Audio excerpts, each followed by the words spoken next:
Hey guys, this is Dee Williams, and you are listening to episode number 11 of the Staffing Startup.tv podcast.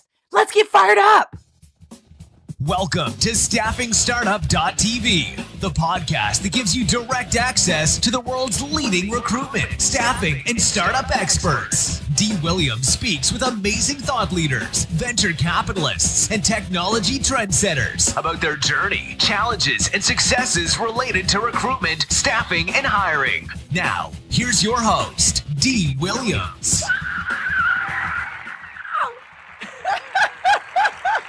You know, I get so fired up when I get to hang out with you guys on the Staffing Startup.tv podcast because we get to talk about one of the things that I love to talk about the most, which is recruitment, staffing, hiring, talent acquisition, diversity and inclusion. I mean, I can go on and on and on, but I don't want to, I don't want to push you guys away. What I really want to do is bring you into my world and allow you guys to see a different perspective of recruitment and staffing. A lot of times we get into job opportunities or career opportunities and we just do the job, right? And it's just like, ugh. But, recruitment and staffing is one of those careers, one of those industries that it never gets boring because we deal with people and people are so freaking unpredictable. So today we're going to talk about what you can do, the top 3 things that you can absolutely do to ensure either your recruiting desk is on point. I'm talking fired up, moving, and doing all of the things that you want it to do. And or if you're a startup, if you're a staffingpreneur, what you can do for your niche recruitment and staffing business to really help generate activity and to start seeing some profitable outcomes. Who wants a profitable recruitment desk? Who wants a profitable business? You, me, of course, right? So we're going to talk about that today. But before we get started, this particular episode is sponsored by Identifies Consulting. If you're ready to build a high-performing team, do you have people on your team who are no longer aligned with the goals and the mission of your company? You don't have to worry. Identifies Consulting is your number 1 strategic play when it comes to hiring intrapreneurial recruitment and HR talent. You can build the right team for your business when you hire true business partners in recruitment and HR. Learn more at identifiesconsulting.com. That's IDENTIFIZE consulting.com or dial 866-432-8801. Now, let's talk about the top 3 things that you can do. And I'm going to add a couple of honorable mentions in there because 3 is for this podcast. And if you're watching on YouTube, then then it's for you as well. But there are definitely more things that you can do, but we're going to talk about the top 3. So I don't want to say that there is a specific level of importance. Like all 3 things are absolutely imperative, but I'm going to start with one of the things that I feel like is the most important a task or function that you do as a recruitment professional in 2018, right? It's imperative. And that is research. Now, it's so interesting because I find that a lot of newbies, rookie recruiters, or folks that have been in the business for more than 10 years and are used to recruitment and staffing being a specific way. I find that people that are coming into the industry, they want to see results so quickly that they miss out on key pieces of the business that they have to do in order for this business to be successful. And the first thing that comes to my mind is research. You've got to be able to research everything. When I say everything, I mean everything. Every time you connect with someone on LinkedIn, you want to research. Every time you see a company that you want to do business with, you want to research. Yes, you want to research candidates too. And we're going to dive into this conversation in a little bit. StaffingStartup.tv is your number one source for news, information, and live interviews specific to the growth and success of niche recruiting and staffing agency business owners, staffingpreneurs. Hilarious. I got caught up. Okay, so I needed... my bumper needed to play, and I talked over the bumper, so I'll edit that out if you're listening. Listen, you've got to be able to make mistakes too and laugh at them and keep moving. And because I'm recording this live, I made a mistake. I got to keep moving. So anyway, I love you guys for all of your support. So, okay, so research, right? So you got to do research. So some people, I've heard my clients say, research candidates, D. I've got to research candidates too. Yes. Because especially when you're talking about high performing talent. Now, if you are in the commercial staffing space, there's probably less research that you're going to do on your candidates per se, because in the commercial space, it's typically high volume activity, right? Most companies in the commercial space aren't looking for quote unquote high performing talent. They're looking for somebody who's going to come in and do the job, right? And that's okay. But when you start getting into the professional solutions space, what companies are competing on, their actual competitive advantage is 1,000% high performing talent, or talent that is passionate about not just getting the job done, but solving challenges and different things like that. So when you're in that professional solutions space, those professionals are a little bit more picky. I want to say picky. They're more deliberate about who they're working for, who they're working with, what type of team they're on. They understand their value in most instances, and they want to take that value to an organization that's going to absolutely appreciate them. And so you're going to have to do some research on them. You want to talk to them and make sure that they're the right fit, and to make sure that you are establishing that relationship, and to make sure all of those other things, right? So yes, you're going to research your candidates in some instances.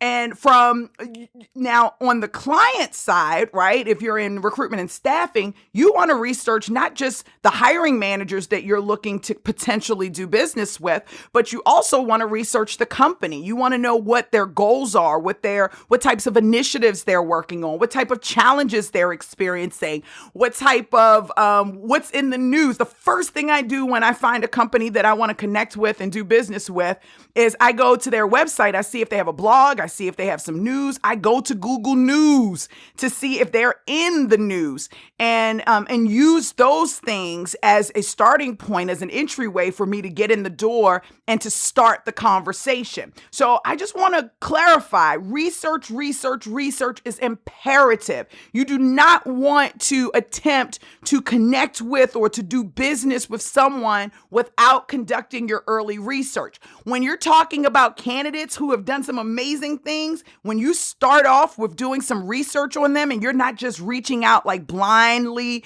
connecting, and it's fine to blindly connect to some degree, but when you're actually having conversations, you want to be able to really talk about some of the amazing things that person has done, and let them know that you're not just that recruiter who's reaching out randomly, but you've actually taken the time to look at their profile, to, and to see what it is that they've done to start that conversation. So research is one of the first things that I would make just absolutely imperative for me to do. I know that it is time consuming. If you don't have the time, outsource the first part or a portion of the research, and then you come back in and take full advantage of continuing that research at a higher level to get things done, right? To connect and to have the proper conversations. The second thing that I would like to say is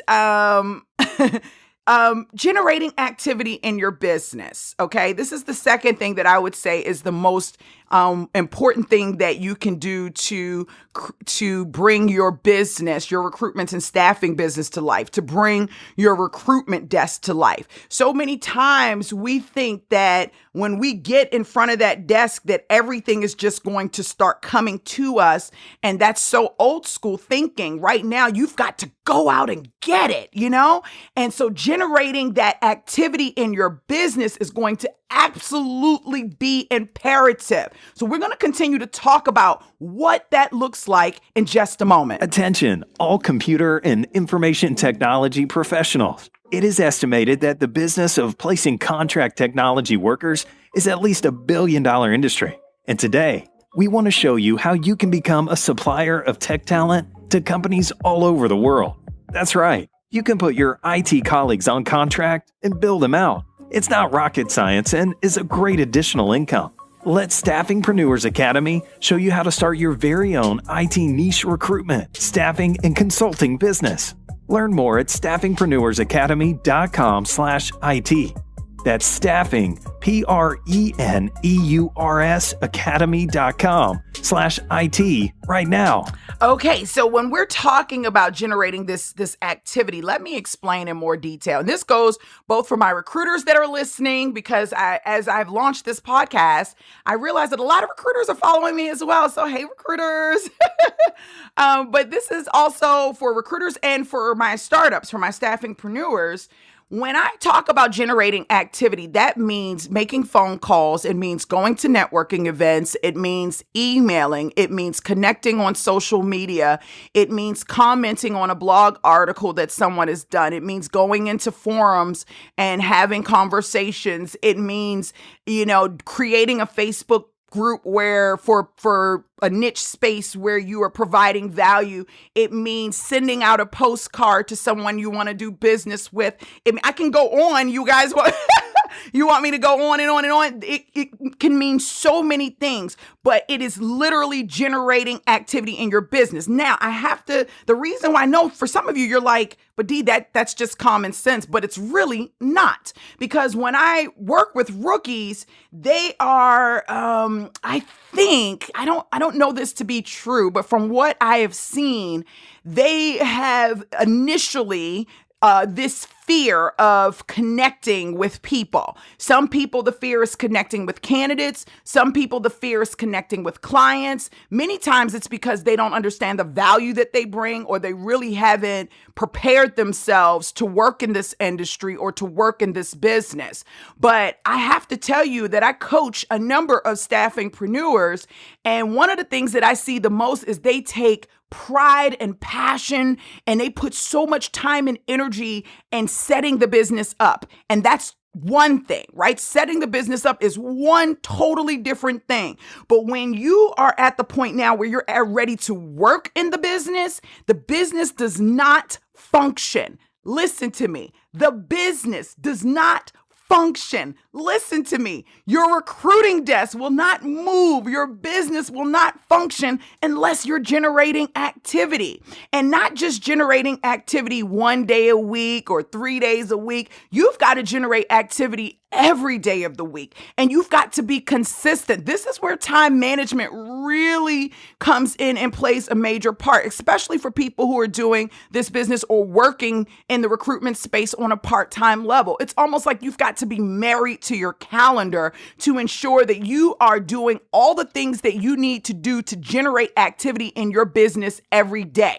And so just the thought process, I want to get you in the mindset of what it's like to generate activity in your business. When you are planting a seed, when you're planting a seed and you're getting ready to grow a garden, or whatever type of garden you're growing, and you're going through that kind of germination period where you're watering, the sun is shining, you're going over, you're talking to your plants or your garden or what have you. That's kind of the pregnancy stage. I call that the setup stage. But in order for that plant or that garden to grow over time, once it's broke ground, and it started to blossom. In order for it to continue to grow, you have to continue to do things to nurture that garden and to nurture that plant. And that's what generating activity that's the area that generating activity in your business is all about. It is about you actually connecting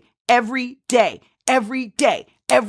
connecting. If on the sales and business development, the sales and business development side, as well as recruitment. So never forget that. Every day, you've got to generate activity in your business, no matter what. Don't forget it. Okay? Now we're going to go into number 3 in just a moment.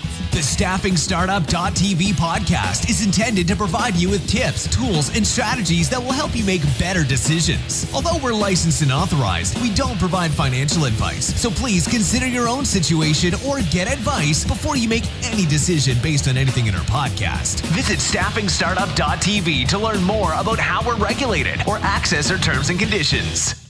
Okay, so before I go into the third most important thing that you must do to grow your niche recruitment and staffing business as well as your recruiting desk is I want to do an honorable mention, and that honorable mention is to really build relationships. A lot of people don't really want to do that. They really see this business as a transactional business, and while there are some areas of the business that are transactional, for the most part, you're in a people business. And so you can't be too transactional with people or they'll check out so quick. They will check out on you. So building relationships, real relationships. And if you don't know what that looks like, I want you to think about how you met your husband or how you met your wife or your girlfriend or your boyfriend or your partner or whatever it is, and what that process looked like for you. Did you guys just jump into it day one, or was there a germination period, a time where you kind of got to know each other? So you've got to have real conversations and build real relationships. So that's my honorable mention. And we're going to end today's podcast off with number 3, the third thing that you absolutely must do in order to really grow your niche recruitment and staffing business. And that is... That's my drum roll.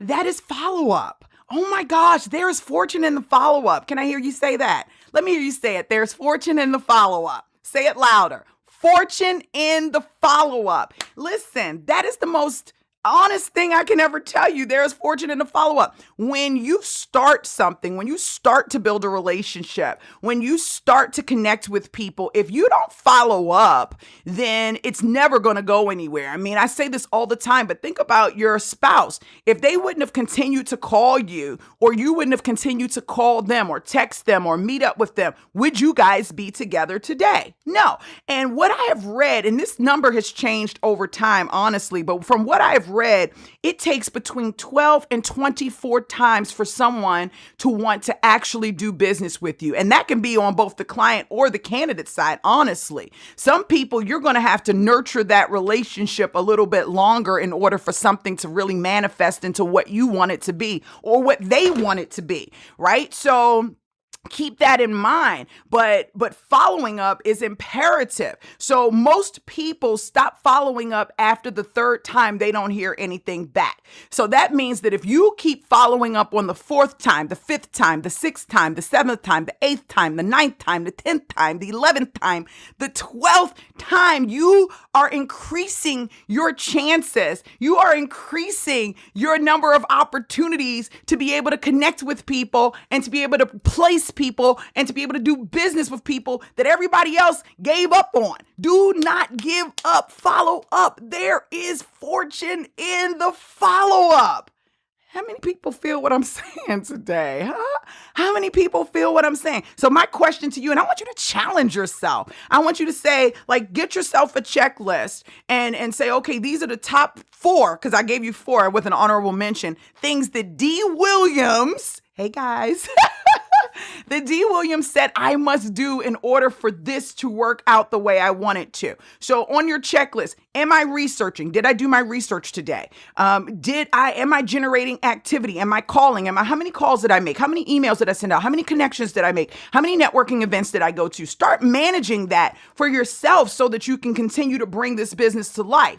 Did I follow up? Put it on your calendar. 30 minutes every day, an hour every day. Did I follow up? Who did I follow up with? Did I follow up with people I've spoken with in the past? Did I follow up with people who have not connected with me in a while, who aren't answering my calls, my emails? Follow up, follow up, follow up. And then think, am I building genuine relationships, or am I just trying to do my job? Because I'll tell you right now, when you take the time to build genuine relationships, this business, this job is no longer a business or a job, but it becomes an absolutely amazing opportunity type journey that will take you so freaking far. Get fired up, get passionate. I'm so excited that you guys have listened today. Thank you so much for taking the time to listen to my podcast today, and I'll see you on the next episode. I'm Dee Williams. Have an amazing day. Bye. Thanks for listening to the StaffingStartup.tv podcast. We hope you enjoyed this week's episode.